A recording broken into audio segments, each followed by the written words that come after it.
Welcome inside episode 591 of the Locked On Senators podcast. I'm your host, Brandon Pillar, up in the Blue Mountains.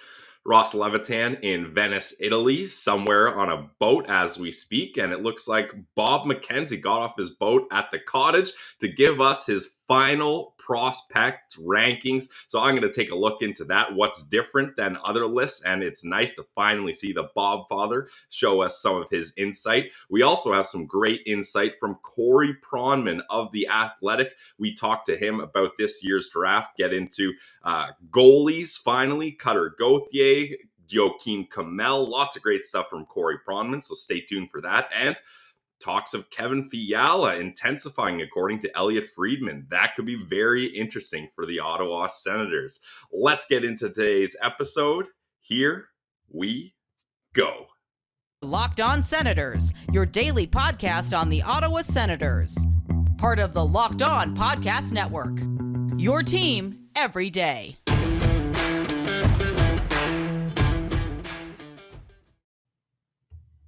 Today is Wednesday, June 29th. Thank you for making the Locked On Senators podcast your first listen or watch of the day. If you want to support the show, please subscribe to our podcast on Apple Podcasts, Spotify, or hit like on YouTube, hit the subscribe button, and follow along. Drop a comment below. How am I doing without Ross? Thank you for everyone commenting nice things. That my intro's not too bad so far, and it's a work in progress, that's for sure.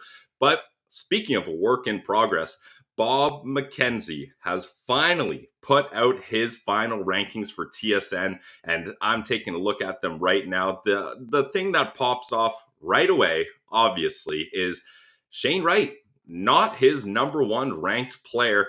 Now, if it's not Shane Wright, it's either Slafkovsky or Cooley, so I hope I'm not spoiling too much here with saying that Juraj Slafkovsky is Bob McKenzie's number one ranked player on his final rankings. And that's similar to our guest, Corey Pronman, who also had Slafkovsky as his number one. Now, apart from that, looking at Bob's list here, there's not too many shockers other than our guy, Cutter Gauthier, is moved to number 5. He actually has Simon Nemec as the top right-hand shot defenseman, and then Gauthier is in between Nemec and Juraj. Juraj falling at number 6. At number 7, typical Joakim Kemell. It seems like a lot of guys have him at number 7.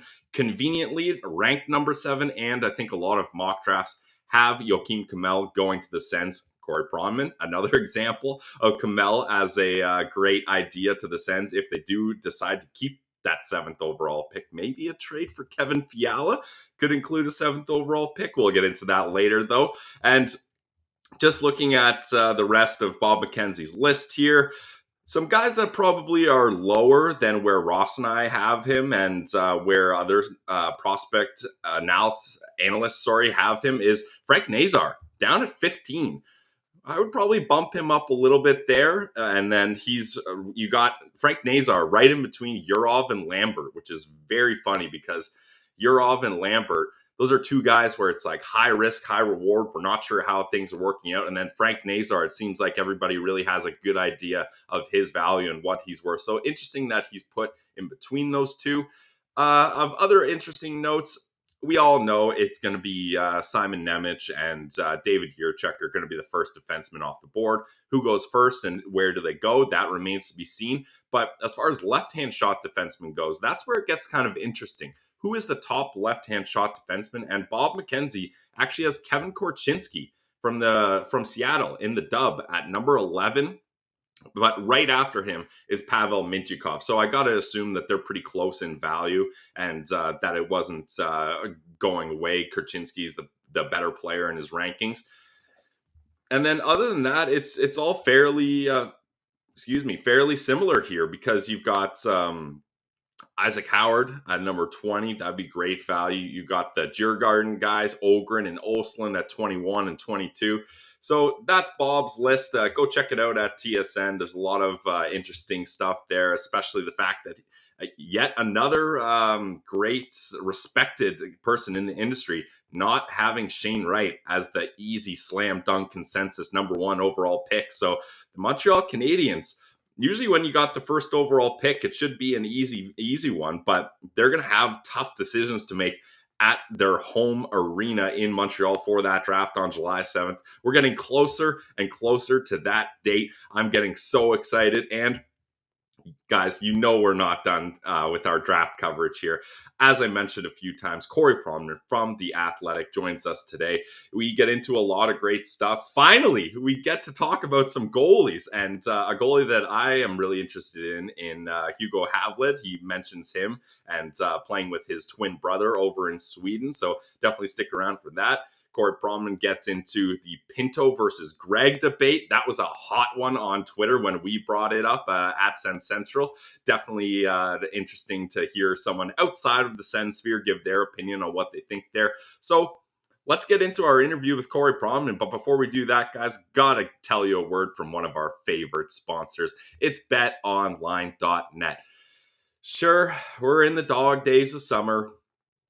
Basketball over, hockey over, but there's still lots of sports gambling to be had. And whenever you decide to do online sports gambling, you got to use the trusted partner of the Locked On Podcast Network. That's betonline.net.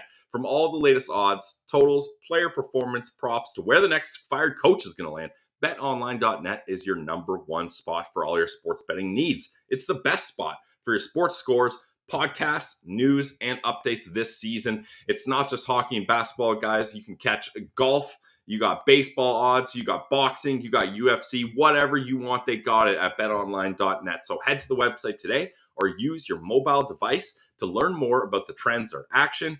Guys, it's betonline.net where the game starts. And now let's get to our interview with Corey Pronman of The Athletic.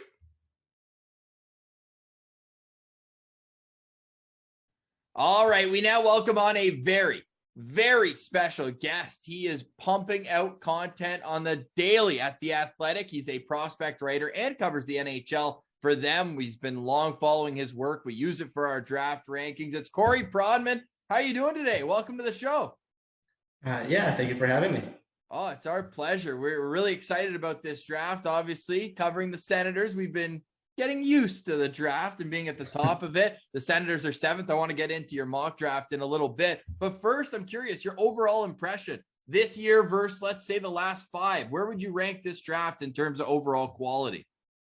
Yeah, that's a good question. It's probably among the lower end, closer to 2017 than would be at least going into what we thought 2019, what we thought 2020. Maybe 21, even a little bit more analogous to 2019, 2017. 2017, 2021. This one seems closer to that one where you're probably not going up to the podium enamored with the first or second overall pick, but overall the body of the draft still looks relatively fine. And I think if you're picking at 7, I think you're going to get a very good player. Yeah, and speaking of picking at 7 and getting a good player, you, like many other scouts and reporters, Corey, they have the Sens selecting Joakim Kemell at 7th overall. Now, why is this such an obvious fit? And I think it's a great fit as well, but why do you think it's just such a consensus thing that the Sens will go that direction? It's funny you say it because I don't think it's obvious. Okay.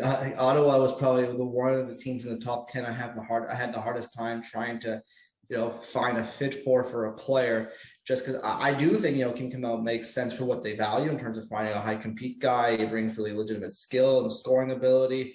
That being said, I just based on what they typically tend to value and what most teams tend to value, I think the 5'10" winger, who's a good, not great skater in the top 10 it seems to not fit what history tells you goes there, even though you guys had Lucas Raven, Alexander Holtz kind of go in that range a couple of years ago. And for that reason, I'm not 100% sure. I feel confident about it. I could see Ottawa going down different paths. I could see, Matthew Savoy. I could see Marco Kasper. I could see Conor Geekie. I could even see Kevin Korchinski there. There are different ways I can see them going. So I think I know I've read the stuff that you're mentioning. I know Kemell's been a popular choice at 7, but at least in my personal deliberations, I didn't feel overly confident about that one. Well, you just put out a very comprehensive draft rankings, 127 prospects. You've had to shuffle them up, put them in order. And my question going through this all is, if you had to narrow it down to one attribute that you value more than anything else when you're putting these together, what is it, and which player in this draft excelled at that the most? I mean, I don't know if there's one single thing you look at. It's always a balance of variables. I do think skill and hockey sets are typically be the things that I put the most value on, but I think skating is really important. I think compete's really important. I think production is very important. So how players translate to the pros are things you think about. So it's not definitely one thing, but if you had to make a ranking of the attributes, those would be probably hockey sense would be number one, and then followed right behind by skill level. And at least in this draft, Matthew Savoy would come to mind, at least in terms of the guys who will be there at 7. Obviously high on the draft. Talk about Shane Wright, talk about Juraj Slafkovsky, Logan Cooley. Those guys would be ahead, but at least it turns at number 7. You're probably talking about Savoy, probably. Nice.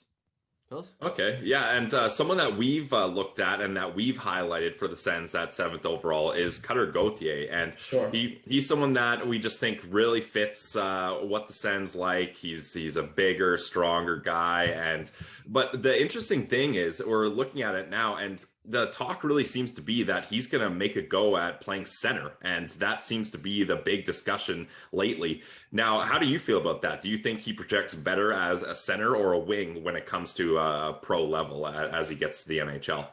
I mean, time will tell. I think that the debate against him would be maybe he's not the most cerebral player in the world, and I don't think his hockey sense is an issue personally. Some scouts I talk to do, some don't, But that's kind of the debate. Is not like this high-end playmaker. But I think he has a very good chance to be a center, just from what I've seen this season, where for the first half of the season, he was playing center. When Charlie Stramel from the NTDP was hurt, their top 3 line centers for the second half of the season were Logan Cooley, Frank Nazar, Charlie Stramel. When Stramel was hurt the first half of the season, Gauthier played the middle, and he did it quite well. And ended up playing him at center of the All-American Prospects Game 2 for that reason. And I think he showed when he played whatever it was in those 15, 20 games in center this season that he could play competently and help his team in that regard. It needs to be said that once Stramel came back, he did move back to the wing, played on Logan Cooley's wing for most of the second half. But Boston College does plan to play him at center next season, and there's enough scouts I talked to out there who think he could be a center as well, and I personally do think he has a fairly strong chance to do so, just because of the size and the skating. He can kill penalties, and I do think there's hockey sense there. One of 3 U.S. program players with over 30 goals this year. It feels like every day on our draft rankings, we're talking about a different player from the program this year, whether it's a defenseman like Lane Hudson, who I'm super high on, despite maybe the smaller frame, Ryan Chesley, and then up front, Howard, Cooley, Nazar, McGroarty, Snuggerud, we just talked about as well, even Devin Kaplan. Like, would you consider this to be a solid year for the U.S. program overall? Yes, it's a good year. It's not one of their best years. It's not like 2019 where they had that stacked age group, or like the Austin Matthews age group. But this age group is a strong one. You're expecting you're going to get at least 5 or 6 first round picks. Charlie Stramel was projected top 10 pick in next year's draft. So overall, yes, this was a strong age group. I mean, obviously they didn't win the U18s, but they were the clear best team at that tournament. If they didn't get goalied in that last game, they probably should have won that game by 5 or 6 goals. That's just the way it worked out. So overall, very strong age group, and like a guy like a Kaplan you mentioned who didn't play a big role on this team, I still expect to be a 2nd or a 3rd round pick, just because scouts appreciate the toolkit and they can see that there was an opportunity limitation on that team. Just to follow up on that, we know the Sens have made it a habit to take players with NHL bloodlines. I'm seeing the name Hayduk on here, not a 1st round, 2nd round guy, but obviously his dad had a fantastic career. Is he a player that's going to get picked in this year's draft? Yeah, he could be a mid to late round pick, I think. Okay, cool. While we're talking about nationalities, I mean, from your conversations around the league with scouts, GMs, will the Russian factor be that much more prevalent this year than in years past? I think so. It does vary by team. Depending on how to, some teams are more inclined to pick the Russians, and some are very much not inclined. But because there's enough on that second part of the spectrum, I do think there will be some sort of an impact. Like I said, it will vary club by club, but I do think we'll see the top three Russian prospects: Pavel Michikov, Ivan Miroshnichenko, and Daniil Yurov probably all go lower than where their talent slot would tell you. It might only be by a couple of picks in the case of Michikov, and the other ones it might be a lot lower. But we'll see what happens on draft day. Now, Corey, we're a goalie-friendly show here. Ross and I were both goalies growing up, and we love seeing the love for the attendees. Each draft, we try to highlight all the guys that we're looking forward to seeing. There's none of them in this draft. I mean, I haven't seen Ross. Maybe you can correct me, but I haven't seen a single goalie prospect profile at all. Like not even one. Not even like an honorable mention. This guy might be a sleeper. What's going on in the crease with this year's draft? I still think there'll be at least one or two goalies picked in the top two rounds, not in the first round, but I think Tobias Lehtonen from JYP or Tyler Brennan from Prince George could end up being a second round pick. At least they'll both go by the end of the third round. So I think those are the two obvious guys in this year's class. And then you start going, I think Kevin Whitehead from Lincoln will be a mid-round pick. I think Dylan Silverstein from the program will be picked. I think Mason Bopich from Spokane will be picked. I think Hugo Havlin might get picked. Even though he's a small goalie, he was the best, just had such a great U18s. Obviously, he was the guy who goalied that amazing NTDP team. So I think his brother's a big prospect as well. His twin brother. Yes, they're twins, and their uncle was the coach of the team. No way. That's so crazy. And it's so I think Hugo's got a chance to be a draft pick. I can keep on going through names, but I think there will be at least several top 4 round goalies. You're not going to see a first rounder. You're probably not going to see a top 40, 45 pick. There's outlier opinions that would have Lehtonen in there that I talked to around the league that have Lehtonen that high, but I would say that's not the consensus opinion. Okay, yeah, because that was a fun storyline last year. Everyone thought Wallstead was going to go first. Then all of a sudden, Detroit jumps up and takes Kosa instead. Obviously, looking good now. Edmonton is winning the Western or the WHL playoffs in spades. I was at a couple of those games in Winnipeg, Corey. That team is unbelievable. But looking at the Winnipeg Ice, and more specifically, Conor Geekie, he was one of your biggest movers in your top 20 from your mid-season rankings to your final. You dropped him from 7 to 20. Was that as simple as the skating concerns and maybe the off and on consistency, or was it something else? No, I think that's you pretty much hit the nail on the head there. When I saw him in the last season and the beginnings of this season, I thought, there were skating concerns, but he's a 6'3" center. He's physical. I think this can be a two-way center with legitimate skill and playmaking ability. And then as the season went on, I became less inclined to call him this really good physical two-way center. I think that's the split right now between the scouts I talked to who are bullish and bearish on him, is the ones who like him think that he is a hard to play against guy. He's 6'3", there's skill. I think this is a top 2-line center. And the other ones are more like, this gives me some Dylan Strome vibes right here in terms of the way he plays. So I think that's kind of the divide. I kind of fell on the second part of that towards the second half of the season. But he's a tough one. I can see the case both ways. And if he was a top 10, top 12 pick, I wouldn't blink. Now, going to the other prominent player for the Winnipeg Ice, Matthew Savoy, a lot of prospect reporters and scouts have him pegged as a guy that maybe the Ottawa Senators will look into. What can you tell Sens fans that might get them excited about that being a possibility at 7th overall? There's a lot of talent there. Obviously, he's highly skilled. He's a great skater. He's got fantastic hockey sense. He can shoot the puck. He competes well. The scouting report is overwhelmingly positive until you get to the size. He's 5'9". Listen, the skating's pretty strong. I wouldn't say it's exceptional speed for 5'9", but he's still a very good skater. So I think that's he's been overly productive. The production was a little power play driven. I think that's why he slowed down the second half, because he got taken off for that first power play unit, got put on the second unit. The production slowed down considerably after that. He was one of the leading scorers in the WHL in the first half of the season. So really talented player. I think when I talked about him in the context of maybe some other organizations, the worry is, him getting pushed to the wing. I think if he was the Senators pick at 7, you're not as concerned if he's a winger, because I think you're really happy with your center. Not, I don't think you're thrilled until they become legitimate stars in the NHL, but I think you can foresee a future of Josh Norris, Shane Pinto, probably Tim Stützle down the middle, and you're happy with those centers. Oh yeah, don't forget my boy Mark Kaslick just throwing his weight around down on the 4th unit. But at this point, more likely Ridly Greig. Yeah, sure. I mean, we've been, to some tough reviews, we've been saying that he could be a guy where you go out and try to get that top 6 winger. But I'm still super high on Ridly. Just watching him live is so much fun because he just annoys everyone behind the play.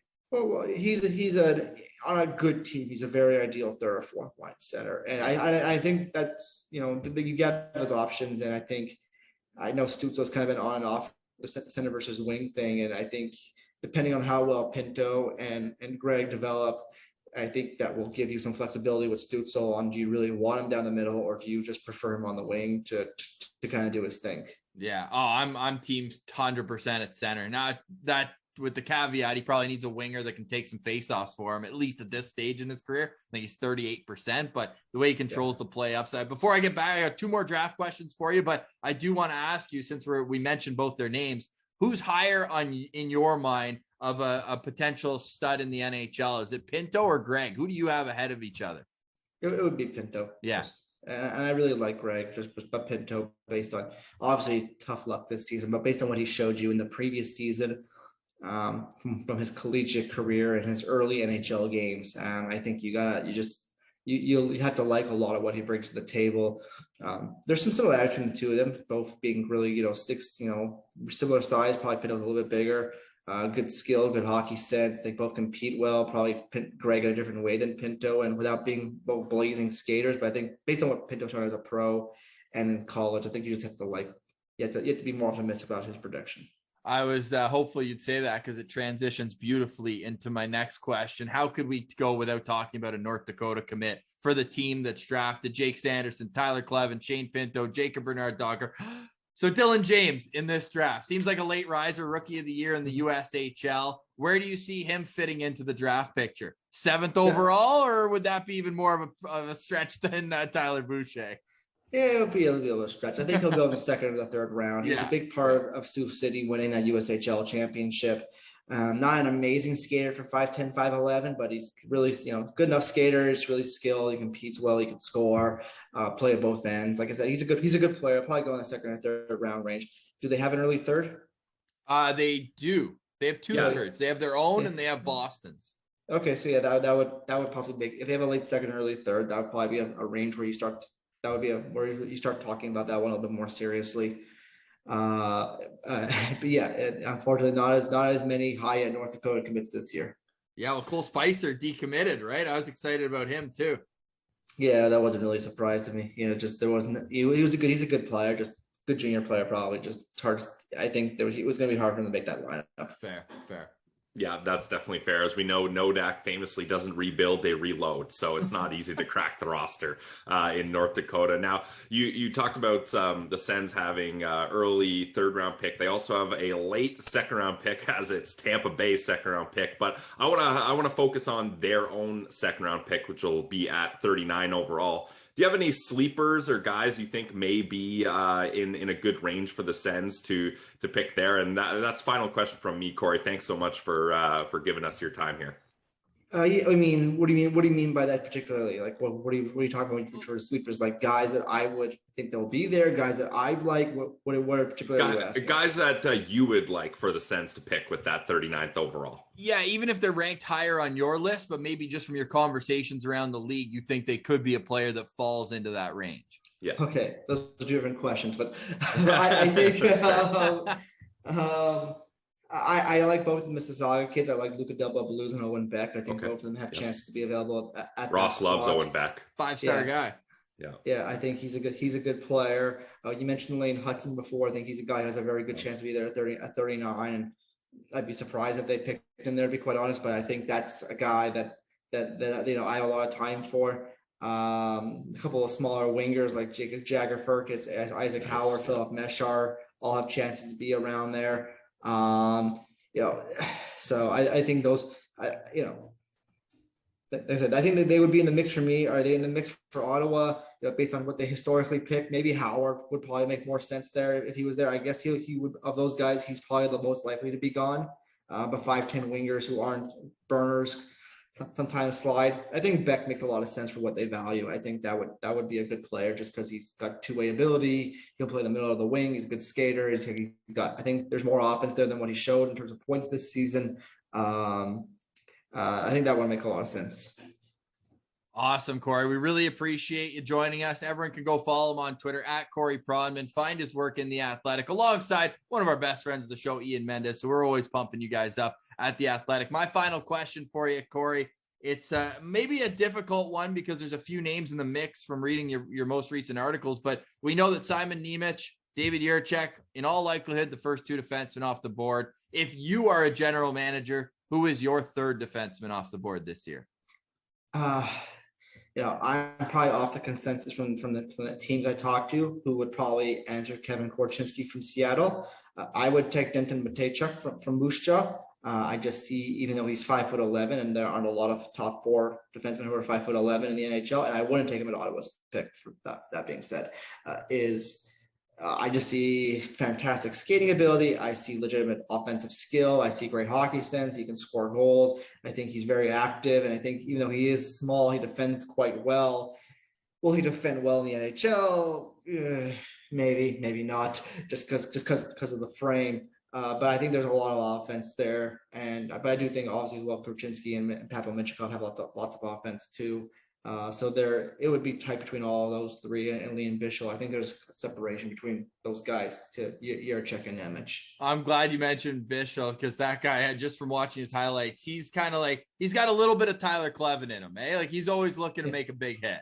Yes, I think so. I think that's kind of the debate there with Bichsel is he Tyler Klevin, where there's not really much puck moving ability, but he's big and he's physical and he's mobile? Or can he be Keandre Miller, where maybe he's not that offensive, but there's enough there to go with the skating and the feet and the size and the physicality, where this guy's going to be a really comfortable top four defenseman for you. So I'll be interested to see where Bichsel goes come draft day.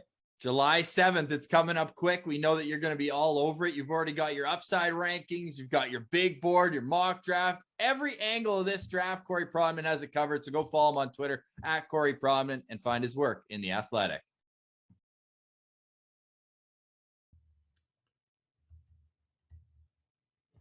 Thank you to Corey Pronman for joining us. Really appreciate his time. Like we said about a lot of these guests, for them to give us 20-30 minutes of their time in the busiest part of the season and the off season, there's a lot going on for them. We really appreciate them taking the time, and we got a lot more great guests lined up for you. So thanks to Corey for joining us from The Athletic. Go follow him on Twitter and check out his mock draft, his rankings. Anything he does draft related or elsewise is great stuff as far as I'm concerned. So that was a great interview and chat with him. Now, things are heating up in the offseason, hopefully, for the Ottawa Senators. We've had some great news in the last couple of weeks. LeBret Flats news still so huge that Ottawa is working towards getting an arena downtown finally. And obviously, the news of Daniel Alfredsson being named to the Hockey Hall of Fame. That's another big W for the Sens. Hopefully, the W's can continue, though, as Elliot Friedman reported on Twitter. Couple of other notes to keep an eye on. Sounds like things are intensifying on the Kevin Fiala front. So either that's good news or that's bad news for the Sens. Like I've said a couple times, I really see the fit in New Jersey just working so well. They have so many assets to use to acquire him. Kevin Fiala is a Swiss guy. If he could go over and play with Nico Hischier, I'm sure that's something both of them would really like, especially Hischier's a center, Fiala's a winger. They could make some real magic together on the same line. But Ottawa, very similar circumstances, right? They've got a lot of assets that they could move. Leave a comment below what you think would be an appropriate trade proposal for the Sens to try to acquire Kevin Fiala. Keep in mind, this is a guy coming off a career year with 85 points, 33 goals, 52 assists. I think his previous best, was 2019-2020 with 54. So that is quite a bump in points for Kevin Fiala.